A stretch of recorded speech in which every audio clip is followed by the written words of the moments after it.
करीब 2 हफ्ते पहले हमास ने इसराइल पर हमला किया था, जिसमें लगभग 1400 लोगों की जान गई थी।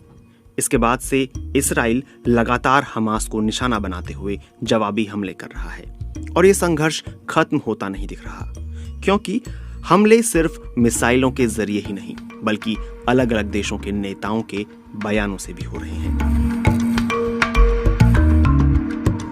हाल ही में ईरान के विदेश मंत्री हुसैन अमीर अब्दुल्लाहियन ने चेतावनी देते हुए कहा कि अगर गजा पर हमले नहीं रोके गए तो कभी भी कुछ भी हो सकता है। उन्होंने कहा, मैं अमेरिका और इसराइल को चेतावनी देता हूं कि अगर गजा में इंसानियत के खिलाफ किए जा रहे अपराध और नरसंहार को नहीं रोका गया तो कभी भी कुछ भी हो सकता है और क्षेत्र में हालात काबू से बाहर हो जाएंगे।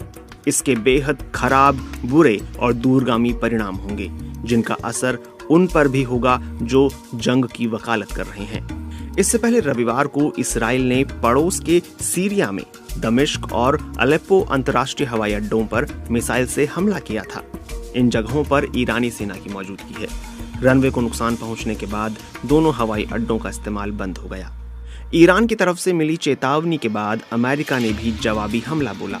अमेरिकी विदेश मंत्री एंटनी ब्लिंकन ने ईरान को चेतावनी दी है कि वो इसराइल और हमास के बीच जारी संघर्ष को किसी भी तरह से बढ़ावा न दे। उन्होंने कहा कि हिजबुल्लाह या हमास जैसे ईरान के इनडायरेक्ट सहयोगी जंग को बढ़ा सकते हैं। दरअसल लेबनान के चरमपंथी संगठन हिजबुल्लाह और इसराइल पर हमला करने वाले हमास, दोनों संगठनों को ईरान का समर्थन मिला हुआ है। इस मामले में अमेरिका की चिंता इसलिए भी बढ़ी हुई है क्योंकि हाल के दिनों में इराक में अमेरिका के नेतृत्व वाली गठबंधन सेनाओं के ठिकानों पर ड्रोन और रॉकेट से हमले हुए हैं। अमेरिकी रक्षा मंत्री लॉयड ऑस्टिन ने भी आगाह किया है कि अमेरिकी सैनिकों और नागरिकों पर हमलों की संभावनाएं बढ़ सकती हैं। वहीं इसराइल की बात करें तो एक तरफ वो हमास को खत्म करने के इरादे से गजा में हमले कर रहा है, वहीं उसने लेबनान में मौजूद हिजबुल्लाह के चरमपंथियों पर भी हवाई हमले किए हैं।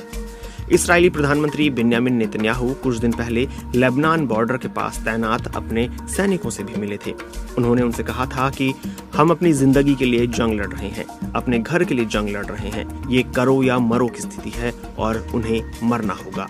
उन्होंने हिजबुल्लाह को इस जंग से दूर रहने की चेतावनी देते हुए कहा, वो अपनी जिंदगी की सबसे बड़ी गलती करेंगे। हम ऐसी ताकत से हमला करेंगे जिसके बारे में उन्होंने सोचा भी नहीं होगा और इसका मतलब होगा उनकी और लेबनान की तबाही। इसराइल ने उत्तरी सीमा की दर्जनों बस्तियों को खाली करवा दिया है। इस इलाके में हाल के दिनों में हिंसा बढ़ी है।